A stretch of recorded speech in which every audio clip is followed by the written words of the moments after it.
Hey, everybody. Welcome to Saturday, October 26th, 2024. It's been a busy week in the world, in the markets, in my business life, and we're going to talk about a lot of those things. Maybe not so much the world. There's some craziness going out there, and that's not what this is about. But thank you, first of all, for sitting with me. We've got modest sized group here. I think it's pretty cool. I think I'll start with the classic repost of The Missing Inches, which, if you recall or if you read it, it is from Al Pacino's inspirational speech from the movie Any Given Sunday. Great, great, great clip. And I've got the video embedded in the blog post, which I did back in on my other monitor here back in May of '09. And I posted that during a time when I felt I was just leaving too much on the table and I was not grinding. I was coming off a pretty good run. I wasn't grinding, and I couldn't figure out why, and I was frustrated, and so that was helpful to try to get myself motivated and off the schneid. And what's even more fascinating as I look back at it now is I look at the comments. This was back in the day when we had comments back and forth, when I had time, energy, and focus to have an ongoing dialogue. And the first comment says, and again, this was back in 2009. Says, Don, if you do decide to pack in the daily blog, and before the book comes out, would it be possible to leave a blog up? Maybe even a hello from you from time to time. It's an incredible reference tool for those of us lacking your experience and insight. Well, I'm not quite sure about the last part of that, but here we are, back again, and bringing it back brick by brick, piece by piece. Maybe that's a better way to do than just dumping it out, right? Do it thoughtfully, taking one at a time, digesting them a bit. And then the second comment here, Sam says, I agree with the previous poster. I've learned so much through this blog and find myself rereading some posts to understand what I missed earlier. So here we are. Here we are. Finally getting around to putting it back up a decade later. So we could go down so many rabbit holes with that post and bringing it to current day. And some of you have also asked me to talk about, am I trading? How am I balancing that with my other key gig? And we'll talk about that, and we'll talk about how it relates in a way to that post. So, where I could go with this is the fact that, well, this week is a great example, right? So we had a board meeting in New York, a Jocko Fuel board meeting in Manhattan on Tuesday. We meet with our private equity partners and with the founders and other board members, and Jocko, of course. So that was going on Tuesday, and then Wednesday we had a strategy session where we're really getting into some deep and dirty issues, which is great too. It's just a great group of people, from the founders to my C-suite peers to the partners, Jocko, of course, and we'll talk about what happened today in Arkansas. But anyway, so we're doing that, and of course, I'm not following the markets during the day. I can't. I'm focused. It would be greedy and stupid and unfair, right, to the current task at hand for me to be doing that. But do I check it after hours? Of course I do.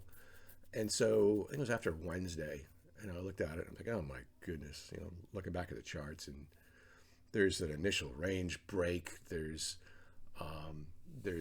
a volume profile value area break for those of you that follow volume profile, and midday, early afternoon, just the volatility was increasing, the floor drops out. I mean, just looking back at it, so many opportunities, and you're not going to catch all the drop or all the bounce back, but it's just the rhythm of the markets when your VIX starts climbing and you start having those air pockets where, that's where traders really, make their keep.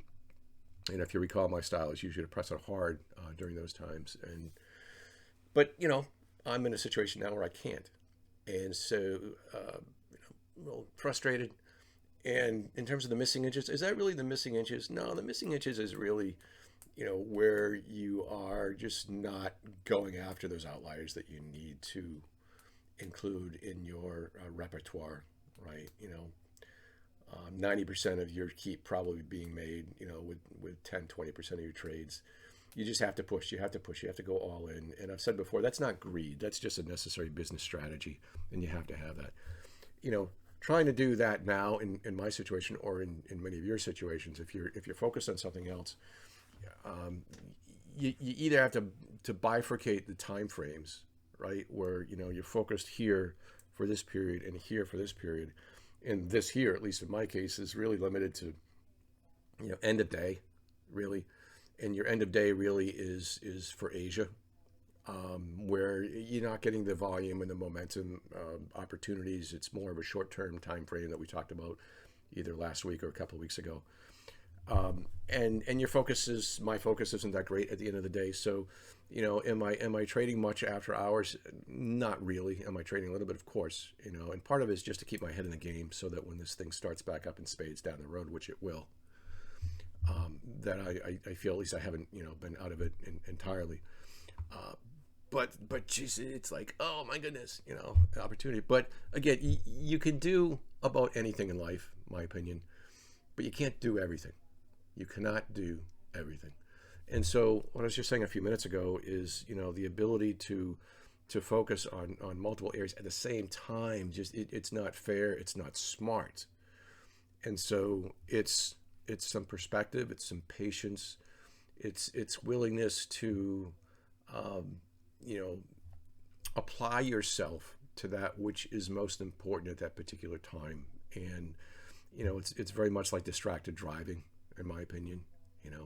If you're trying to do business, and in this case trade, or other non-trading business and trade, it's like texting and driving. Neither one's going to go well, and especially the driving part. So that's where I'm at in my life. The financial markets will be a big part of my life again at some point.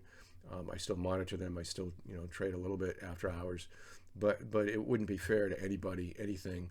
If I was really pursuing that now, and that's again why I backed off 5 years ago.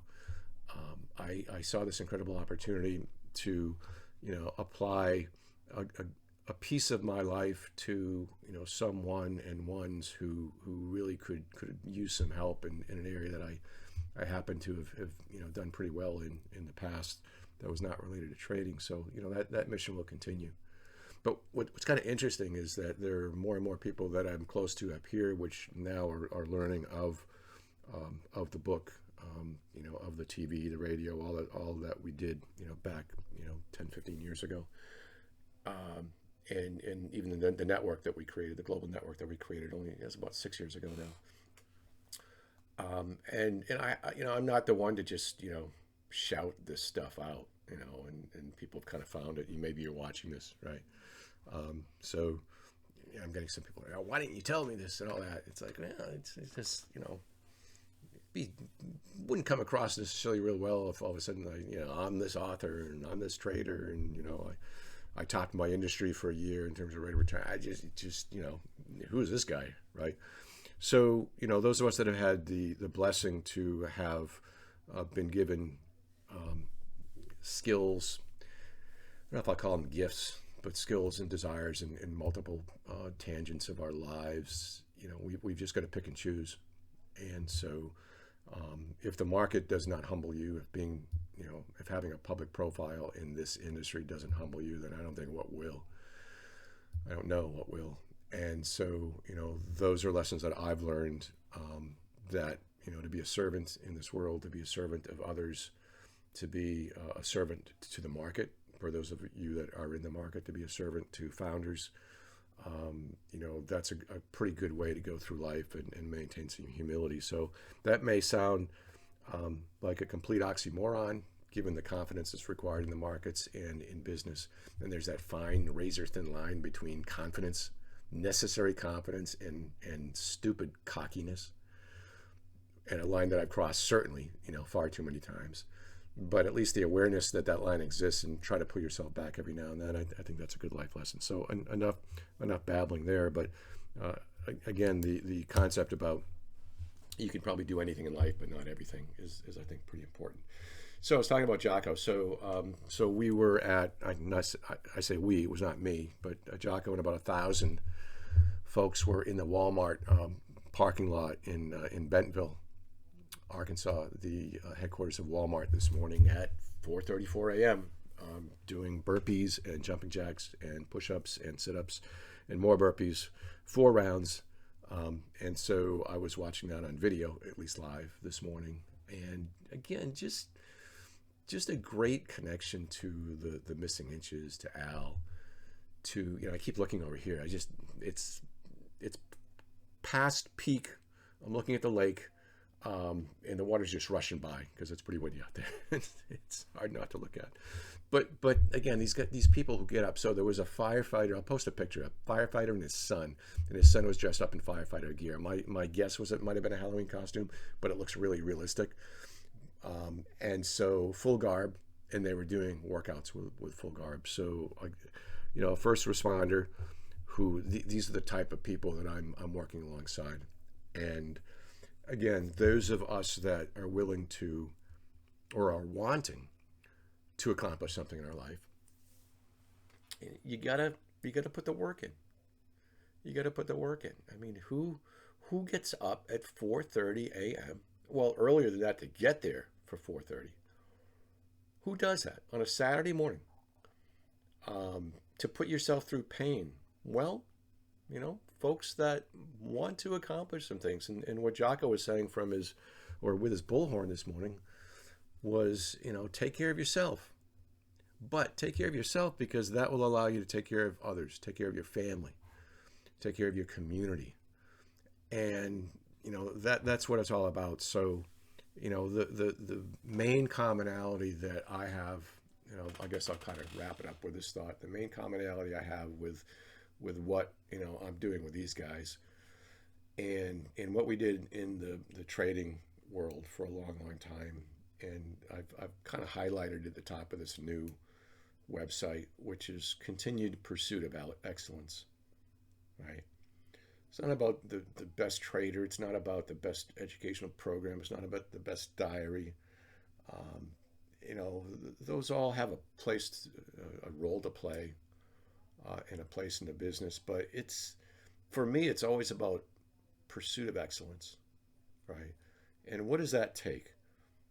What does that take in terms of network, in terms of peers, in terms of, Linda Ratsky and I used to talk about, lifting each other up, because again, it's hard for those of us that are at a particular point in our career with public profiles to really need to lean on people. And we do have that need.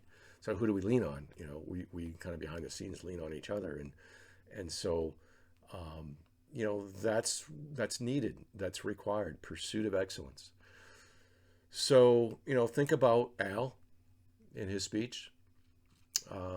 Think about the mission that I'm on and that Jocko's on. No, it's not trading the financial markets, but it's dang close.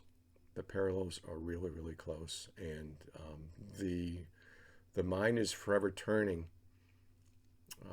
with respect to the future and what that will hold. And it's about all I can share for now. But you see the smile. There's a reason for the smile. So thank you again for listening to me. Keep the comments coming. I, by the way, am going to try to get the Trading After Dark video series back up on the blog. I still have all that material. I just haven't had the time to load all of that, but some of you have asked about that. So we will get that up shortly. And that's what I have on this late fall Saturday, 2024. So God bless you all. Thanks for listening to me, and have a great, great week.